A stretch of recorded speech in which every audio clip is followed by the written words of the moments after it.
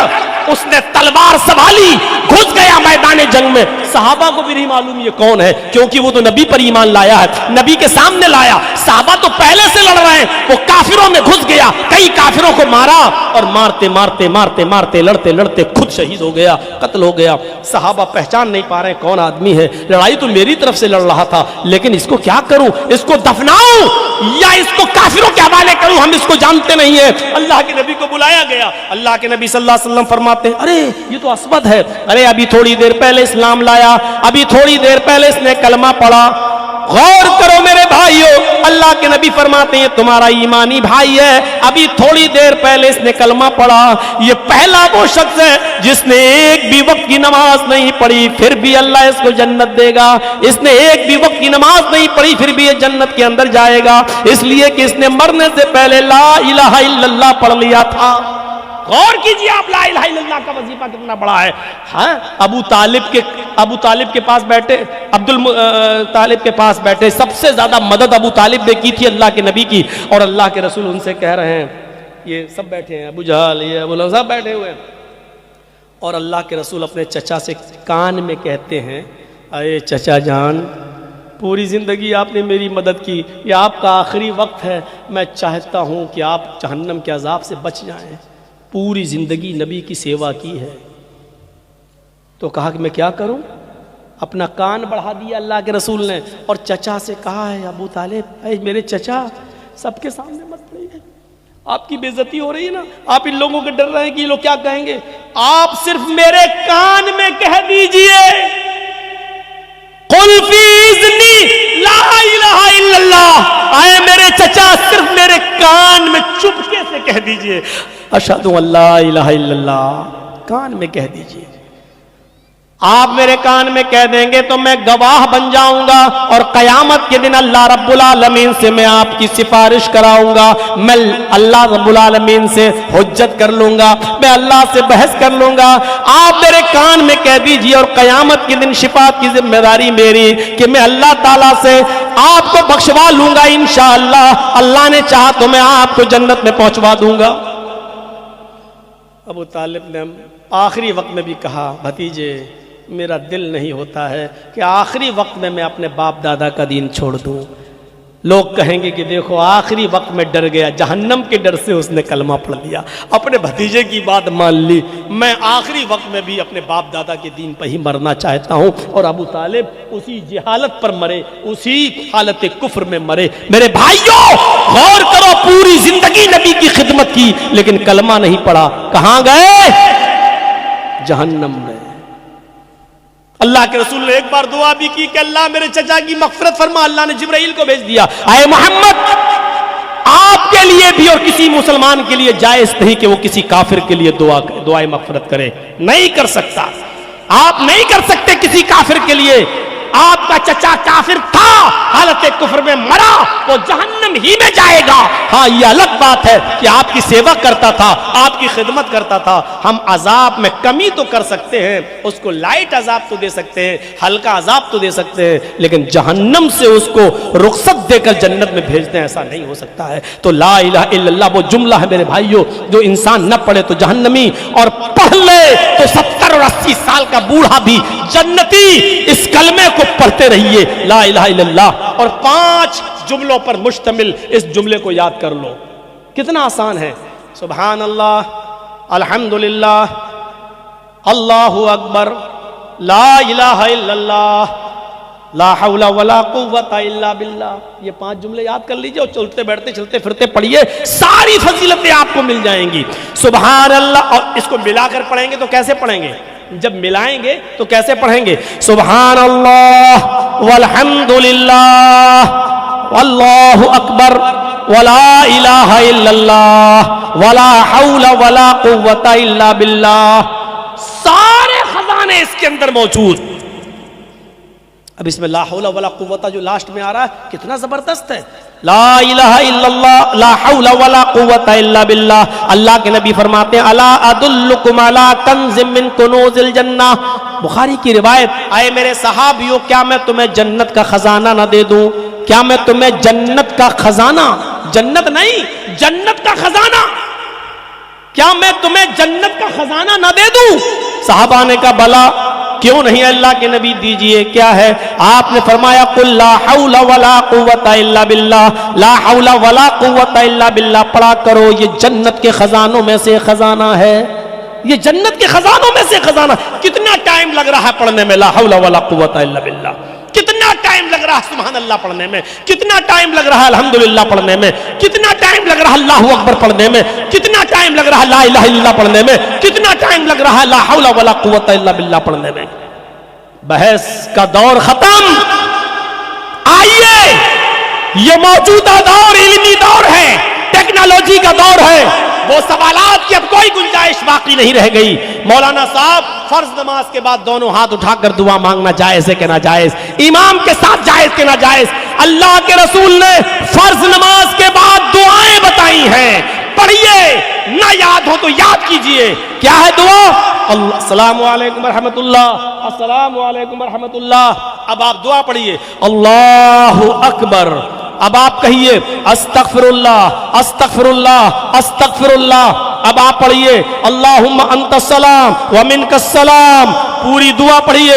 اس کے بعد پڑھیے لا الہ الا اللہ وحدہ لا شریک لہ لہ الملک ولہ الحمد وہو علی کل شیء قدیر۔ پھر پڑھیے لا الہ الا اللہ وحدہ لا شریک لہ لہ الملک ولہ الحمد یحیی ویمیت وہو علی کل شیء قدیر۔ پھر پڑھیے لا الہ الا اللہ وحدہ لا شریک لہ لہ الملک ولہ الحمد وہو علی کل شیء قدیر۔ اللہم لا مانع لما اعطیت ولا معطی لما منعت ولا ينفع ذا الجد منک الجد۔ اس کے بعد پھر دعا پڑھیے لا الہ الا اللہ وحدہ لا شریک لہ لہ الملک ولہ الحمد وہو علی کل شیء قدیر۔ لا حول ولا قوت الا باللہ، لا الہ الا اللہ ولا نعبد الا ایاہ، لہ النعمت ولہ الفضل ولہ الثناء الحسن، لا الہ الا اللہ مخلصین لہ الدین ولو کرہ الکافرون۔ اس کے بعد پڑھیے اللہم اعنی علی ذکرک و شکرک و حسن عبادتک۔ اس کے بعد پڑھیے اللہ لا الہ الا هو الحی القیوم لا تأخذہ سنۃ ولا نوم، پوری آیت الکرسی۔